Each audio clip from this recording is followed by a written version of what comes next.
সরকারের উপদেষ্টাদের রাজনৈতিক নেতাদের মতো বক্তব্য দেওয়া উচিত না। আপনাদেরকে মনে রাখতে হবে, আপনারা সমস্ত রাজনৈতিক দলের প্রতিনিধি ওইখানে, আপনারা কোনো দলের প্রতিনিধি না। কাজে এমন বক্তব্য দিবেন না যেটাতে কোনো গোষ্ঠী ক্ষুব্ধ হয়, রাজনৈতিক দলের বিপক্ষ যায়। এবং সরকারকে বুঝতে হবে কারা তাদেরকে নির্বাচনের জন্য চাপ দিচ্ছে আর কারা তাদেরকে সহায়তা করার জন্য প্রস্তুত আছে, সেটা বুঝে তাদেরকে পদক্ষেপ নিতে হবে। পরিষ্কারভাবেই বলছি যে রাষ্ট্র সংস্কার ছাড়া শুধু একটা নির্বাচন হলে এই শহীদদের আত্মত্যাগ বৃথা যাবে। এই শহীদদের যে আকাঙ্ক্ষার বাংলাদেশ, সেই বাংলাদেশ আমরা পাবো না। নির্বাচনের রোডম্যাপ এবং প্রস্তুতি চলবে, রাষ্ট্র সংস্কারও চলবে।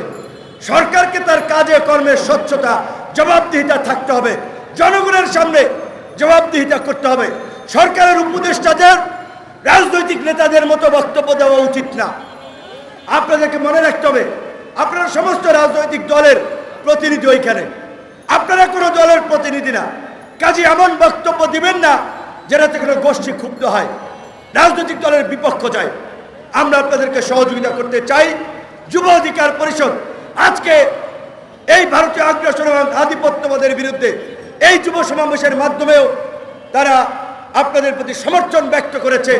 ছাত্ররা জাতীয় ঐক্যের মাধ্যমে, জাতীয় ছাত্র সমিতি সপ্তাহ ঘোষণার মাধ্যমে সরকারের পাশে দাঁড়িয়েছে।